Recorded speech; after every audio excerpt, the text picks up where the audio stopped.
Você já deixou de fazer algo que amava por causa de uma cara feia? Não uma crítica, não um xingamento, uma cara feia. E foi o suficiente para você guardar o caderno e nunca mais abrir.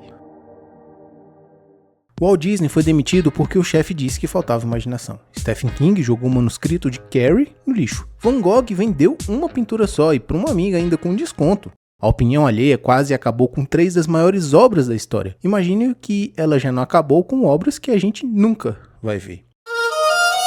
Deixa eu te contar uma história. Não é de famoso, é de uma pessoa comum. Alguém que tinha uma ideia, não importa qual.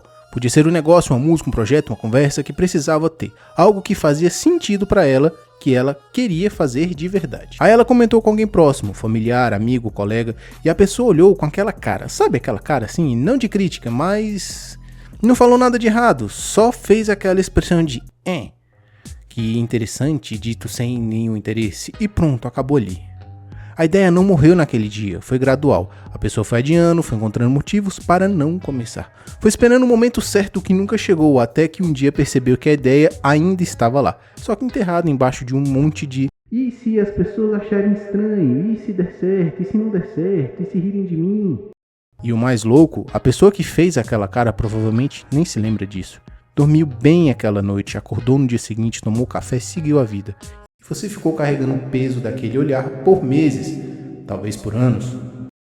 Você conhece alguém assim? Ou talvez você seja essa pessoa. Talvez tenha uma ideia parada na sua cabeça agora, esperando a aprovação que ninguém vai te dar. Agora deixa eu te falar uma coisa que vai ser difícil de ouvir. A opinião que te barou provavelmente não tinha nada a ver com você. Nada mesmo.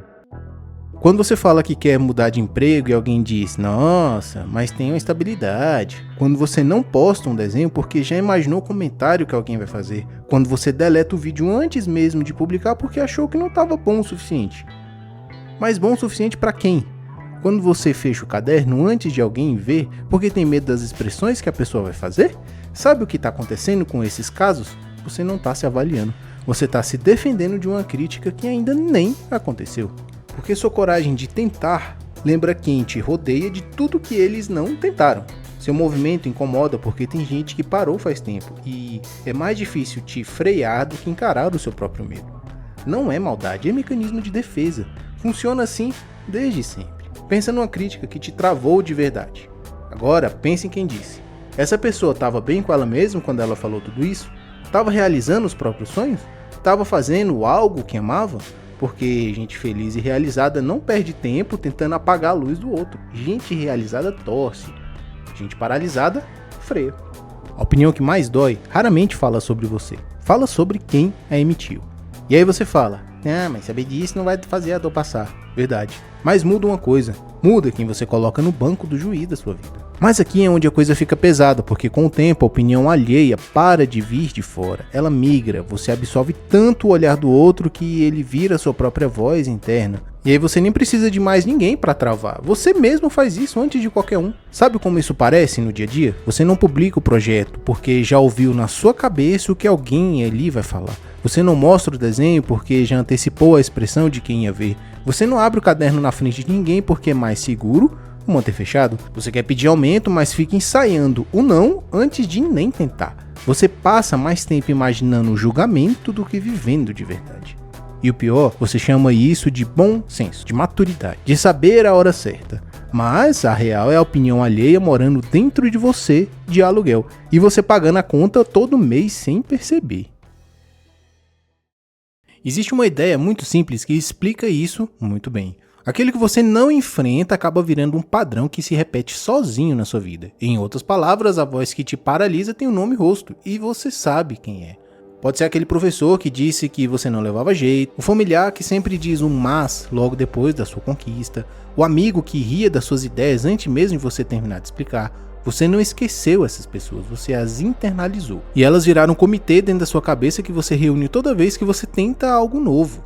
E esse comitê é cruel, porque ele não precisa de uma pauta, ele convoca a reunião sozinho, às vezes 3 da manhã quando você não consegue dormir pensando se a decisão que você tomou estava certa. Na hora que você vai postar algo, você fica olhando pro botão por 5 minutos sem apertar. No momento em que você estava empolgado com uma ideia e de repente sentiu aquele frio no estômago sem motivo aparente. Era o comitê, era uma sessão. Quantas oportunidades você deixou passar, quantas versões de você mesmo ficaram guardadas porque alguém, ou a voz que virou sua, Disse que não era hora, que não ia dar certo, que iam achar estranho. A resposta honesta para isso dói, porque não foi o mundo que te parou, foi você usando o olhar do outro como uma desculpa para não tentar. E isso não é fraqueza, é humano. Todo mundo faz isso em algum nível, a diferença é que tem gente que percebe e decide fazer algo diferente. Então, o que você faz com tudo isso? Não vou te dar uma lista aqui em 5 passos, não vou falar que é só acreditar que você vai dar tudo certo, porque eu acho que isso é papo de loja de camiseta. A verdade é mais simples e mais difícil ao mesmo tempo. A opinião alheia não vai parar de existir. O comitê na sua cabeça não vai pedir demissão. Você vai ter sempre alguém com cara feia, com o mais desnecessário e o conselho que não pediu. Sempre tem aquela pessoa que não vai gostar do que você está fazendo. O que muda é o tamanho que você dá para isso, e o tamanho é você que escolhe. Todo dia. Toda vez que você posta, mesmo com frio no estômago, toda vez que você abre um caderno, mesmo sem vontade, toda vez que você toma uma decisão, mesmo sem agradar ninguém, toda vez que você tenta algo, mesmo sem garantia nenhuma de que vai dar certo. Não é coragem de herói, é você se decidindo que a sua voz importa mais do que a voz do comitê. Stephen King jogou o manuscrito de Carrie no lixo. A esposa dele resgatou os papéis do lixo e mandou ele continuar. Carrie, a estranha, vendeu 350 mil cópias na primeira semana. Se a esposa não tivesse resgatado aqueles papéis, não teria Carrie, não teria It, não teria Shining. O comitê na cabeça do King disse que não presta. A esposa disse tenta. E ele tentou. Você não precisa de uma esposa resgatando seus papéis no lixo. Você precisa ser essa pessoa pra você mesmo. Deixe aí nos comentários qual foi a sua opinião que mais te travou na sua vida. Não precisa entrar em detalhes. Pode ser só uma situação mesmo, eu quero ler. Eu me chamo Arthur, já se inscreve aí no canal. Toda semana tem um speed paint novinho saindo do forno. Tem o meu blog também, do Desenhista Nerd, com muita coisa interessante lá. E a última coisa que eu deixo aqui pra você é: o traço que você não faz por medo da opinião de alguém foi o único que realmente desperdiçou?